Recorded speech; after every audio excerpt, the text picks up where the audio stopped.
할렐루야. 오늘 무척 참 더웠죠. 30도, 영상 30도 올라간 것 같습니다. 그럼에도 불구하고 우리가 변함없이 주님을 사랑할 수 있는 귀한 은혜를 주신 것 생각할 때 참 감사를 드립니다. 우리가 지난 주일 밤에 여호수아 3장을 묵상을 했습니다. 이스라엘 백성들이 가나안 땅에 들어가려는데 그들 앞에 딱 가로막고 있는 난관, 문제, 방해굴이 있었다는 이야기를 했습니다. 그럼에도 불구하고 이스라엘 백성들이 하나님의 약속의 말씀을 믿고 그죠? 앞으로 나아갔더니 강물이 이런 액체가 고체처럼 딱 멈춰서 놀라운 이적을 경험했습니다. 이제 4장의 말씀은 하나님의 능력으로 말미암아 요단강을 걷는 이스라엘 백성들이 어떻게 살아야 될 것이냐 하는 것을 보여드린 것이 이 여호수아 4장의 내용입니다. 여러분 복습하면 그렇습니다. 1장에서 이제 모세가 죽고 난 다음에 여호수아가 두려워하고 있습니다. 우리 하나님께서 두려워하지 말라. 가나안을 정복하는 일은 네가 하는 게 아니다. 내가 네 조상 아브라함에게 약속했기 때문에 내가 이룰 것이다. 너는 나를 믿고 강하고 담대히 내가 너를 떠나지도 않을 것이다. 내가 너를 버리지도 않을 것이다. 위로와 격려의 말씀하신 것을 우리가 살펴보겠습니다. 2장에서는 어떤 내용을 살펴보았습니까? 이제 요단 동편의 땅을 얻은 르우벤 집과 갓 집과 므낫세 반 집과 있지 않습니까? 그들은 못 얻으니까 약속의 땅을 이미 들어가지 않지만은 말입니다. 자기 몫을 받았으니까 배가 조금 부릅니다. 그런데 여리고성에 사는 기생 바합은 이스라엘에 대한 하나님에 대한 소문을 듣고 그 하나님의 복에 들어가기를 간절히 사모한 것을 볼 수가 있습니다. 윤리적으로 걸레 같은 사람이지만 하나님의 복을 사모하는 자에게 어떻게 하나님께서 두 정탐꾼을 보내주셔서 구원의 길로 인도하는지를 보여준 것입니다. 영적으로 가난한 사람들, 마음이 갈급한 자에게 하나님 주는 복이 뭐냐, 이걸 2장에서 말해줬고, 지난 주일 밤에 우리가 생각했듯이 3장에서는 뭘 말했습니까? 이제 가나안 땅을 들어가야 합니다만 그들 앞에 요단강이 넘실 때가 있어요. 금주처럼 흐르고 있어요. 하필이면 그때 하나님께서 이스라엘 백성들을 데리고 그 강을 건너갔다고 하시는 거예요. 우리 같으면 뗏목을 준비해. 그런 류의 명령을 우리가 기대하지 않겠습니까? 하나님께서는 전혀 그런 말씀하지 않았습니다. 언약궤를 쫓고 성결하게 하고 그 다음에 앞선 제사장들은 요단 강물에 이르거든 발을 말아 믿음으로 담그라. 그러면 내가 요단 강물을 가야 돼. 그렇게 했더니 이스라엘 백성들이 과연 하나님이 마음에 계획하신 대로 말입니다. 이 요단강을 마른 땅처럼 건넜습니다. 요단강물이 딱 멈춰 서이고 저 아람 변방까지 30km 넘어까지 물이 쌓이기 시작했어요. 여러분 물이 서 있습니다. 장관 아니겠습니까? 한번 생각해 보십시오. 그러면 4장에서는 뭘 말해주느냐? 이제 이스라엘 백성들이 이와 같은 하나님의 능력과 권능으로 말미암아 이 요단강을 마른 땅처럼 무사히 건넜다면, 이 은혜를 입었다면 어떻게 살아야 될 것인가? 하나님의 은혜를 기억하고 기념하라는 것입니다. 그래서 하나님께서 이스라엘 백성에게 각 지파에 한 명씩 돌 12개를 취해가지고 두 곳에다가 돌비를 쌓아라. 돌탑을 쌓아라. 그렇게 명령하고 있는 것을 볼 수가 있습니다.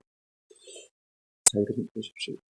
이것이 무슨 외적인 의미가 있는지, 이것이 무슨 영적인 의미가 있는지 오늘 밤에 우리가 두 가지로 생각하려고 합니다. 첫 번째로 하나님께서 이스라엘 백성들을 12돌비를 세워가는데 이것의 외적인 의미가 무엇인지 한번 보십시오. 1절 한번 보실까요? 그 모든 백성이 요단을 건너가기를 마침에 여호와께서 여호수아에게 말씀하여 이르시되라고 했습니다.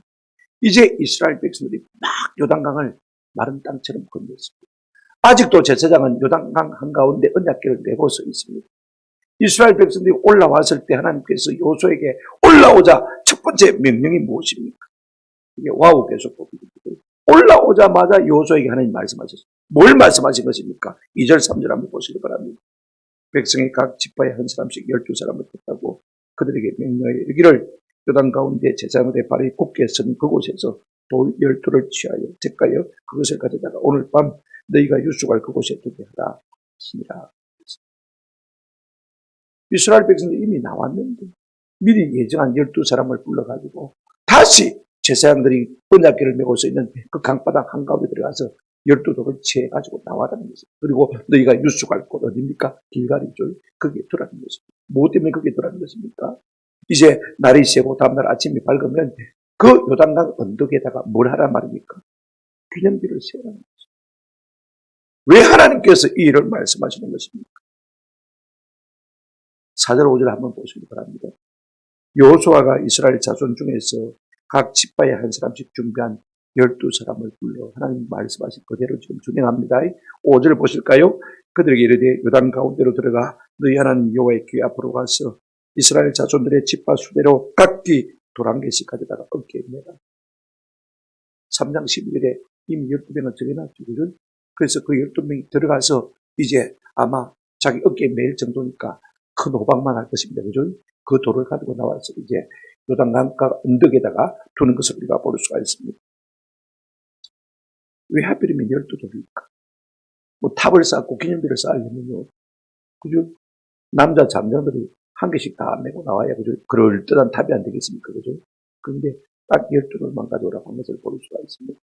12돌은 12지파를 대표하는 것이죠. 그죠? 각 지파에 대표하는 사람이 갔으니까 이스라엘 백성 전체를 의미하는 것이기도 합니다.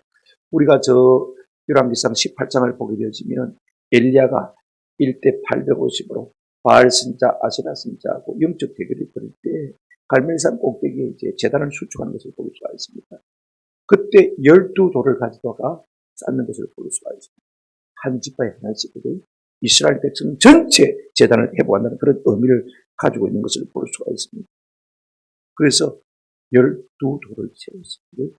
가져 나와서 이제 지금 길갈에 두고 있는 것을 볼 수가 있습니다. 그래서 요단 언덕에다가 세운 것을 우리가 잘 알 수 있죠. 20절 한번 보시기 바랍니다. 8절 보시기를 바랍니다. 8절. 이스라엘 자손들이 여호수아가 명령한 대로 행하되 여호와께서 여호수아에게 이르신 대로 이스라엘 자손이 지파의 수를 따라 요단 가운데에서 돌 12줄을 택하여 자기들이 유숙할 곳으로 가져다가 그게 두었다. 하나님이 말씀하시니까 별 이유 없이 그대로 순종하는 것을 볼 수가 있습니다. 이게 참 중요한 것 같아요. 20절 보실까요? 여호수아가 요단에서 가져온 그 12돌을 길갈에 세우고 그랬습니다. 요단강 언덕을 이제 강을 건너서니까 서쪽 언덕이 되겠습니다만 그렇게 세웠다라고 말하고 있는 것을 볼 수가 있습니다. 그런데 여러분 9절에 보시면요. 이게 참 관건이 되어집니다. 우리가 잘 모르고 넘어갈 수가 있어요. 또 학자들도 이 본문이 좀 잘못된 것이라 그렇게 생각하는 부분이 하나 있는데 뭐냐면요. 9절 말씀입니다. 다시 한번 보실까요? 9절에 이렇게 말하고 있습니다. 여호수아가 또 요단 가운데 곧 언약궤를 맨 제사장들의 발이 선 곳에 돌 12를 마하였으니 세웠으니 오늘까지 거기에 있다. 그러니까 12돌 비석을 하나 더 세웠는데 우리가 요단강 언덕에 세운 것을 알고 있습니다. 그죠? 그런데 강바닥에 제사장들이 다 언약궤를 메고 있던 요단강 한가운데 강바닥에 또 12돌을 가지고 돌을 쌓았다. 이렇게 말하고 있는 것을 볼 수가 있습니다. 그러면 하나님께서 무엇 때문에 이 돌탑을 쌓으라고 하시는 것인가? 우리가 이걸 좀 알아야 되지 않겠습니까? 그죠? 오늘 본문 한번 보시기 바랍니다. 6절, 7절 한번 보시면요. 그 이유를 하나님 이렇게 설명하고 있습니다. 이것이 너희 중에 뭐가 되고요? 표징이 되리라. 9일에 너희의 자손들이 물어 이르기를 이 돌들은 무슨 뜻이냐 하거든. 7절 그들에게 이르기를 요단물이 여호와의 언약궤 앞에서 끊어졌나니 곧 언약궤가 요단을 건널 때 요단물이 끊어졌으므로 이 돌들이 이스라엘 자손에게 영원히 기념이 되리라 하라 하니라. 그렇습니다. 두 가지입니다. 지금 이 표적, 이 놀라운 하나님의 권능을 경험한 사람들에게는 이 돌비가 표징이 되었죠. 그 다음에 이걸 모르는 너희 후손들에게는 영원한 뭐가 되게 하라? 기념이 되게 하라. 여러분, 우리가 성찬식을 기념한다고 그러지 않습니까? 그죠? 왜 기념하는 것입니까? 우리 주 예수 그리스도께서 날 사랑하사 날 위하여 살찌고 피 흘려 나를 구원해 주신 그 은혜를 기억하기 위해서 기념하는 것입니다. 안 잊어먹으려. 중요합니다. 자, 보십시오. 하나님께서 유단 강물을 그죠? 액체인데 고체처럼 딱 멈춰서게 하시고, 그죠? 이스라엘 백성들과 마른 땅을 걷는 게 놀라운 이적. 이게 다시 자주 일어나겠습니까? 그죠? 지금 세대들은 하나님이 직접 보여주니까 보고 합니다. 그죠? 이걸 표징이 되게 하고, 너희도 잊지 말라는 것입니다. 동시에 너희 자손들에게 이것을 자꾸 말해주었어. 그들도 하나님이 어떤 하나님인지를 뭐하게 하라? 기억하게 하라. 지금 그렇게 말하고 있는 것을 볼 수가 있습니다. 여러분, 우리도 그렇습니다. 하나님의 은혜를 목도하고 체험했지만 은혜를 기억하는 게 한계가 있습니다. 이걸 우리가 아세요. 쉽게 은혜를 잊어버리는 연약함이 우리 가운데 있다는 것입니다. 은혜 안 받은 게 아니에요. 받았어요. 근데 때로는 은혜를 하나도 받지 못한 것처럼 착각하고 살 때가 있습니다. 삶에 찌들어서, 그죠? 어떤 데는 원망하기도 하고 불평하기도 하고 그렇게 삽니다. 제가 작년에 코로나로 죽다가 살았지 않습니까? 지금도 목사님들 만나면 밥 언제 살기고 은혜를 모르나 그럽니다. 그럼 내가 진짜 은혜를 모르는 사람인가? 저가 기도해 줬는데 밥 안 산다고 난립니다. 오늘도 막 밥 사라고 아침부터 잡혀가가지고 밥 사고 왔습니다. 은혜를 모르노, 뭐. 은혜를 모르노. 혹시 제가 하나님 앞에 그런 사람일까 싶은 생각이 들더라고요. 진짜 은혜를 모르는 사람입니까? 제 마음은 안 그렇습니다. 더 붙들려서 이제는 300만 원 해서 달려가고 싶어요. 밥 안 준다고 은혜도 모르나 그러니까 조금 뜨끔하기는 걸리긴 합니다만 사람이요. 변화 없이 잘 살게 되어지고 평안하게 되어지면 두 가지 실수를 하게 되죠. 첫째는 은혜를 잊어버려요. 우리 옛말에 무슨 말이 있습니까? 은혜는 물에 새기고 원수는 어디에 새긴다고요? 돌에 새기고. 믿는 사람이나 안 믿는 사람이나 똑같습니다. 세월이 지나고 나면 우리도 하나님의 은혜를 잊어버리는 것입니다. 그 다음에 우리가 성공하고 나면 하나님의 은혜로 말미암아서 성공하고 나면 분명히 하나님의 은혜인데도 불구하고 어떤 생각을 갖느냐면 한번 따라합시다. 내가 했다. 교만한 생각. 내가 잘나서 성공한 것처럼 착각하게 되는 것입니다. 하나는 은혜를 잊어버리기 쉬운 것이고 또 다른 하나는 뭡니까? 은혜를 잊어버리가 아니라 내가 잘나서 그냥 착각하고 교만해지기가 참 쉽은 것입니다. 그래서 하나님께서는 이 인생의 연약함을 아시고 지금 하나님의 은혜를 직접 체험한 사람들에게 뭐라고 말하고 있습니까? 12돌을 가져다가 비행기 있습니다. 네가 한 것이 아니고 누가 했다? 내가 했다는 것입니다. 네게 영광을 돌리지 말고 내게 영광을 돌리는 것입니다. 또 하나는 무엇입니까? 자, 여러분 7절 보시면요. 이 돌들이 끝에 이스라엘 자손에게 어떻게 하게 하라? 영원히 기념이 되게 하라. 너 말고 너 후손들에게도 이 일을 알려주라는 것입니다. 내가 이 모든 일을 행한 것을 알려주라는 것입니다. 23절, 24절에 보게 되어지면 여호와께서 이 일을 행한 것을 세 번이나 그렇게 말하고 있습니다. 네가 잘나서 이 일을 일어난 것이 아니고 하나님께서 약속하셨기 때문에 너희에게 약속을 따라서 이 가나안 땅을 쫓기 위해서 요단강을 갈랐다는 것입니다. 이걸 한번 따라합시다. 너희 후손들에게 6절에도 보시면 9일에 너희 자손들이 그죠? 물어 이르기를 그 다음에 1절 한번 보시기를 바랍니다. 이스라엘 자손들에게 말하 이르기를 이르되 9일에 너희의 자손들이 그들의 아버지에게 묻기를 이 돌들이 무슨 뜻입니까? 물을 것입니다. 이상한 돌들이 또 있으니까 말입니다. 와 여기 있는지 그리고 이게 뭔지 물을 것입니다. 그러거든 입 닫고 있지 말고 하나님께서 너희 가운데 가신 놀라운 일들을 뭐라 말해주라는 것입니다. 하나님 살아계신 하나님도 온 땅에 주이신 것을 지난 시간에 말씀드렸죠. 이걸 너희 후손들에게 말해주라는 것입니다. 우리가 여기까지 들으면 어떤 생각을 하게 되냐면 하나님 자기밖에 모르는데 자기 이름만 칭송하라고 그래요. 그런 생각을 할 수가 있습니다. 그런데 그렇게 하라고 하는 궁극적인 이유가 뭔지 우리가 깊이 생각할 필요가 있습니다. 그런 것이 한번 성경을 보실까요? 하나님이 12도로 세우라 하시는 궁극적인 이유는 자기만 영광 받으시게 하려고 하는 것입니다. 여러분 24절 한번 보시기 바랍니다. 이렇게 말하고 있습니다. 이는 땅의 모든 백성에게 여호와의 손이 강하신 것을 알게 하며 너희가 너희 하나님 여호와를 항상 경외하게 하려 하십니다. 이것도 하나님 이해하라고 그러네요. 자기만 이해하라고 그러네요. 우리가 본문을 비상적으로 읽으면 하나님 굉장히 이기주의자처럼 들립니다. 자기밖에 모르는 하나님처럼 들릴 수가 있어요. 오해할 수가 있어요. 그러나 여러분과 꼭 기억하십시오. 두 가지를 알게 하기 위해서 기능 들으십니다. 한번 따라 하십시다. 여호와의 손이 강하신 것을 알게 하며 하나님 크고 위대하시다는 것을 너희가 못 구하잖아요. 이것을 네뿐만 아니라 네 후손들에게도 뭐해라? 알려주라는 것입니다. 하나님은 작은 하나님이 아닙니다. 이거 우리가 아세요. 내 생각을 가지고 하나님을 제한하면 안 돼요. 하나님은 크고 강하시다. 두 번째 말하고 있습니까? 그래서 하나님의 크심을 알고 하나님의 두려우심을 알고 그래서 여호와를 한번 따라합시다. 항상 경외하게 하려 하십니다. 이것도 하나님 이기주의자 같네. 자기만 경외하라고 그러는 그런 거. 왜 우리가 하나님의 두려우심을 알고 왜 하나님을 우리가 경외해야 되는 것입니까? 경외하면 어떤 은혜가 있습니까? 하나님을 경외하라고 했을 때는요, 하나님의 약속이 있는 거죠. 어떤 명령이든지 하나님은 반드시 약속을 주게 되어 있습니다. 이걸 우리가 아셔야 합니다. 그러면 하나님을 위한 약속이 아닙니다. 우리를 위한 약속입니다. 이거 성경입니다. 아셔야 합니다. 보실까요? 잠언 14장 26절, 27절 성경을 찾으려면 끝이 없습니다. 같이 한번 읽어보죠. 26절 시작.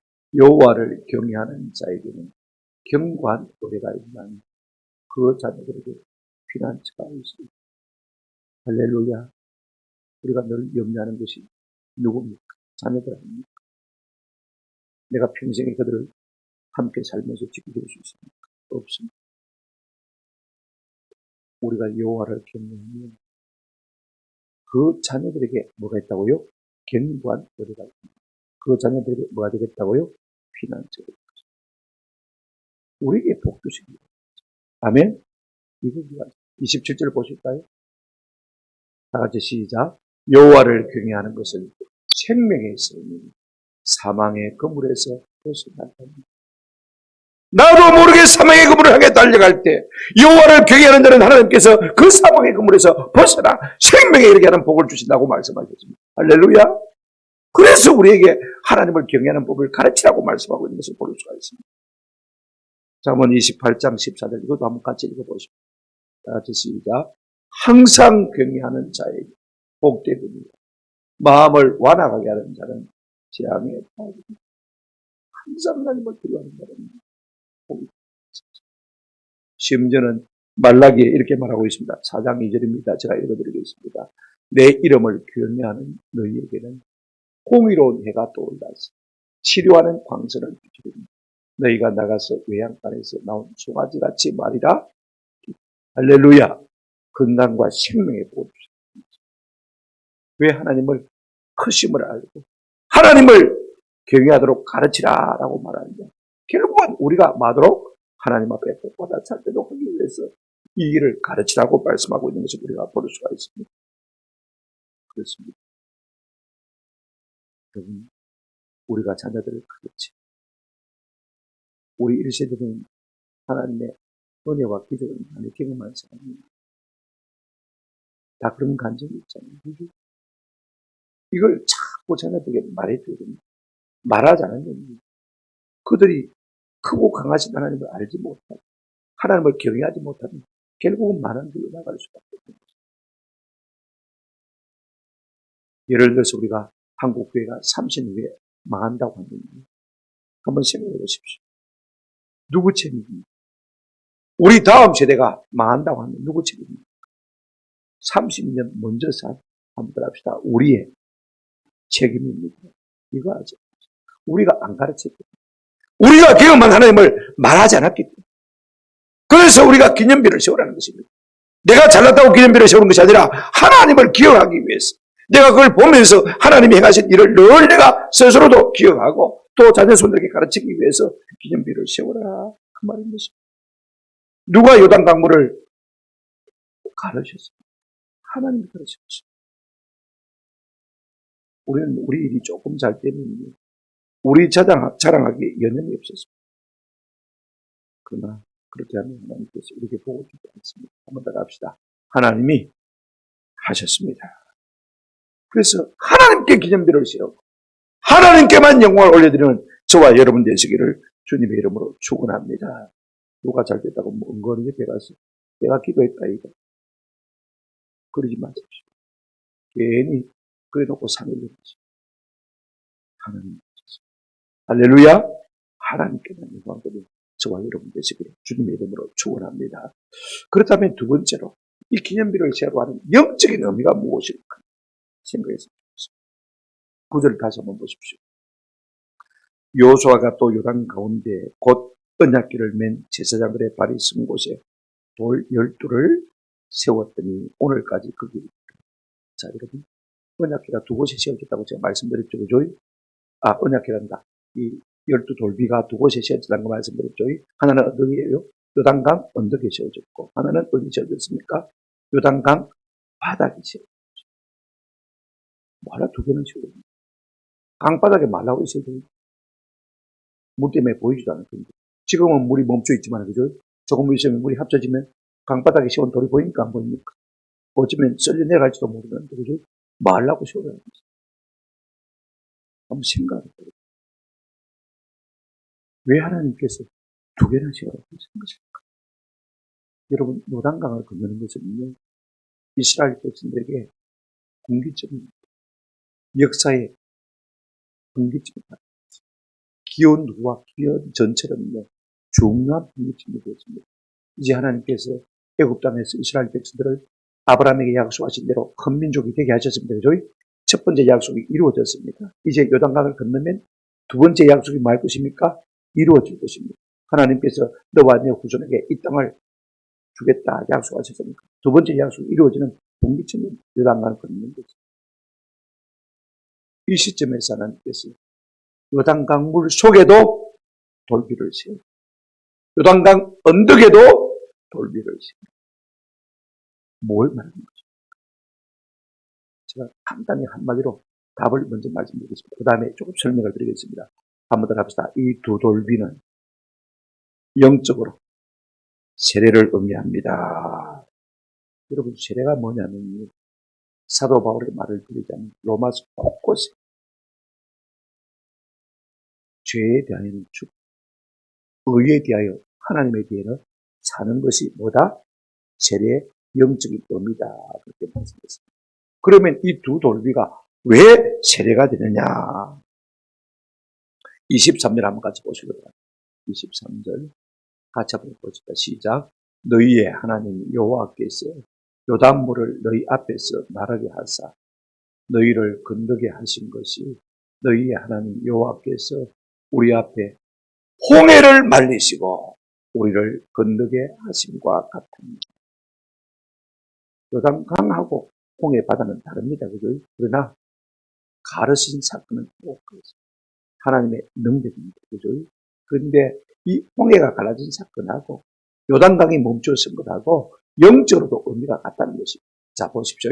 홍해를 말리시고 우리를 건너게 하심과 만나니 같았나니 이렇게 말하고 있습니다. 그러면 이스라엘 백성들이 이 홍해를 걷는 것은 영적으로 어떤 의미가 있느냐? 제 말이 아니고 성경을 보십시다. 고린도전서를 우리가 한번 펴보시기 바랍니다.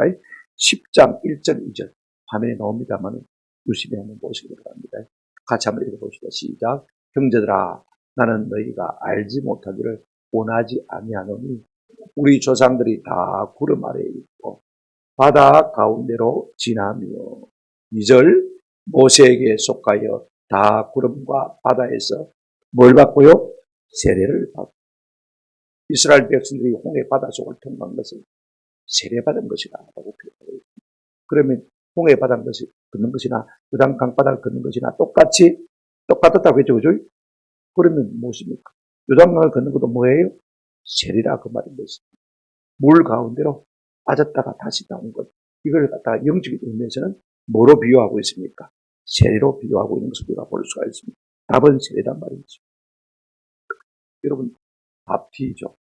세리를 준다라는 말은요, 물을 뿌린다, 물에 담근다, 물에 적신다, 이런 의미를 갖고 있습니다. 그래서 장로교에서는 물을 그냥 뿌립니다.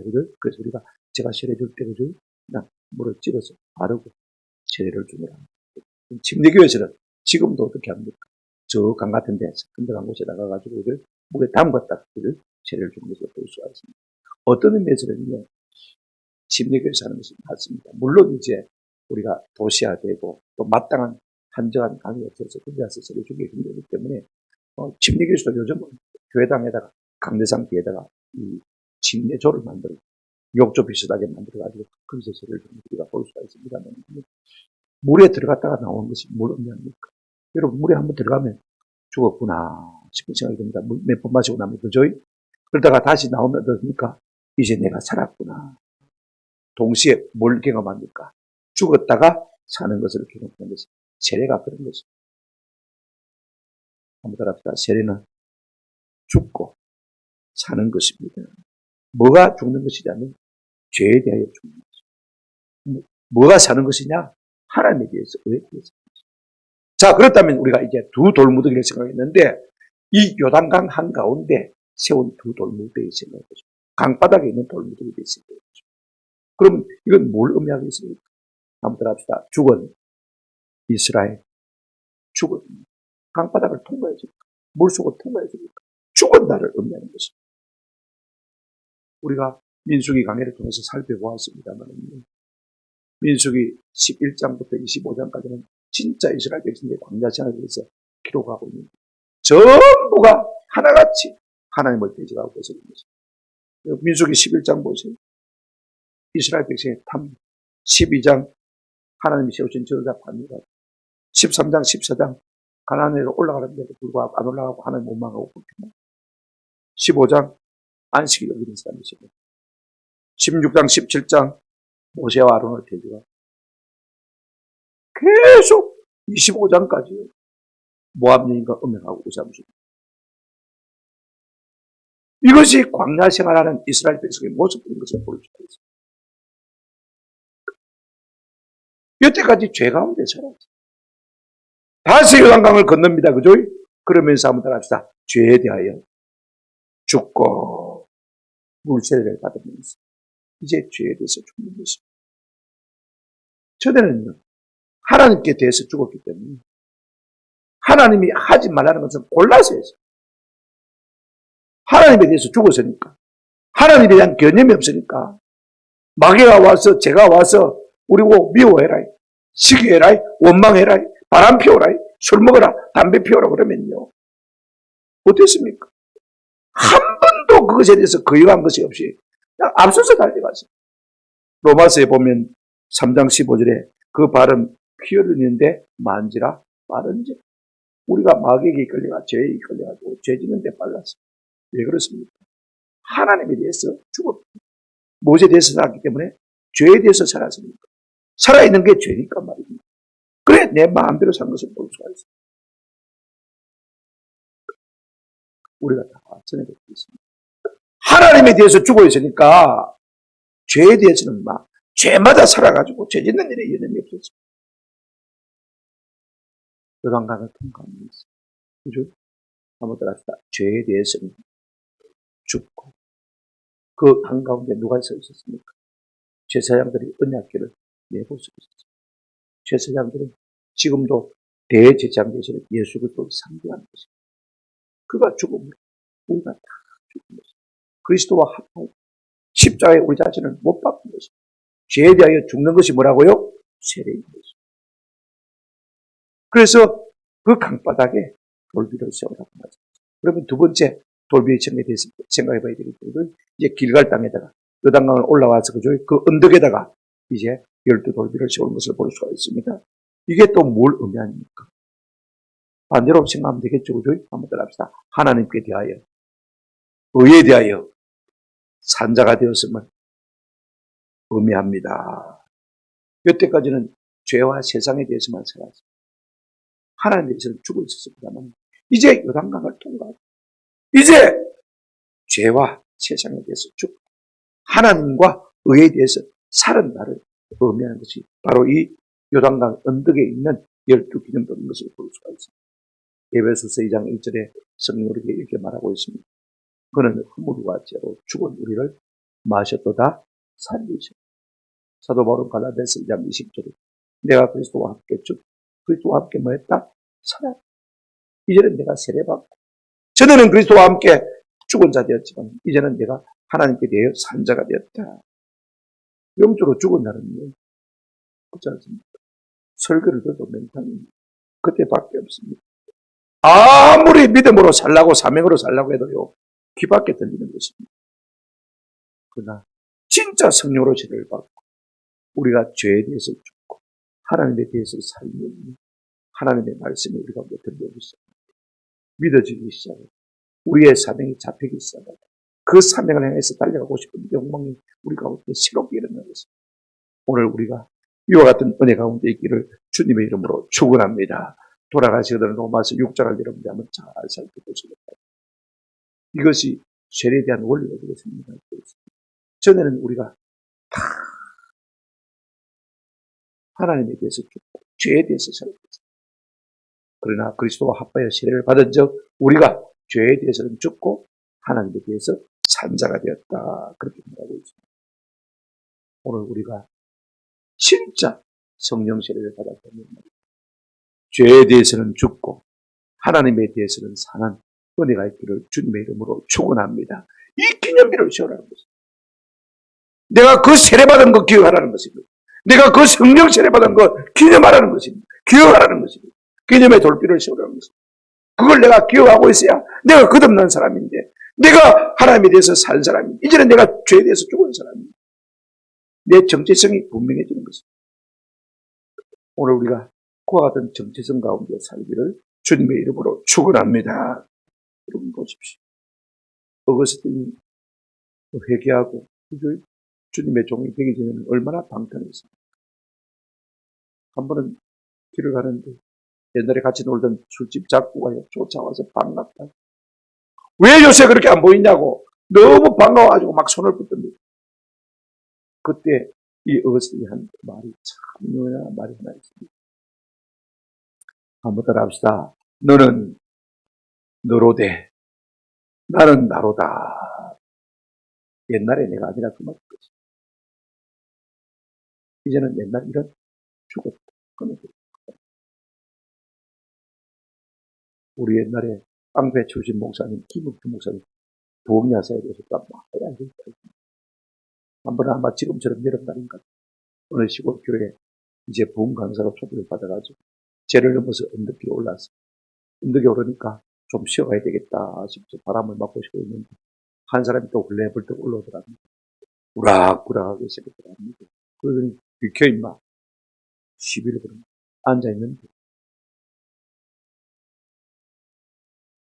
그래도 목사인데 집회하러 가는데 예수님이 나타나면 되겠습니까? 그래 조곤조곤 타일렸습니다. 내가 김입도요 했더니 이 깡패가 발발 떨더랍니다. 그래 한마디 했다 우리. 예수는 내가 믿고 아무튼 복은 네가 받는다. 안 터졌다 그 말이지. 내가 안 뺐다 그 말이지. 나중에 저 아래 동네에 내가 집회 가니까 시간 나가다 한번 오세요. 그런데 와서 앉아있다. 은혜 받고 그 사람이 그 교회 영수가 됐다는 이야기를 우리가 잘 알고 있지 않습니까? 여러분 우리가 어떻게 옛날 형식으로 돌아갈 수가 있겠습니까? 죄에 대해서 죽은 사람, 하나님께 대하여 산 사람으로, 의에 대한 산 사람으로 이 자신을 그렇게 여기며 살 수 있는 그런 은혜가 있기를 주님의 이름으로 축원합니다. 이것이 요단강의 기념비를 세우라, 두 돌비를 세우라는 의미, 영적인 의미인 것을 말씀을 냈습니다. 여러분 3장은 요단강을 건너게 하시는 하나님의 능력입니다. 4장은 하나님의 능력으로 요단강을 건넌 이스라엘 백성을 향한 하나님의 요구. 어떻게 생각합니까? 하나님의 권능을 기억하고 살아가면서, 기념하고 살아가면서, 지자랑하지 말고, 은혜 잊어버리지 말고, 간단하지, 그죠? 12돌의 의미는 하나님이 액체를 고체처럼 멈추게 하시고, 이 사건은 기념하라는 것입니다. 하나님의 강하심과 하나님의 능하심을 알고 하나님을 경외합니다. 복받는 사람이 되라 그 말입니다. 신명기 5장 29절에도 다만 그들이 항상 이 같은 마음을 품어 나를 경외하니 내 모든 명령을 지켜서 그들과 그 자손이 영원히 복받기를 원하노라. 항상 나를 경외해서 내 말씀을 지켜서 그들이 영원히 복받기를 원한다. 이것이 우리를 향하신 하나님의 뜻인 줄로 믿습니다. 아멘. 내 귀찮게 하려고 하나님 무슨 독재자가 되었어. 우리가 복을 받아 살거라. 나를 기념하라. 또 하나, 12돌 뒤에 영적인 의미가 뭐라고 했습니까? 캐리라.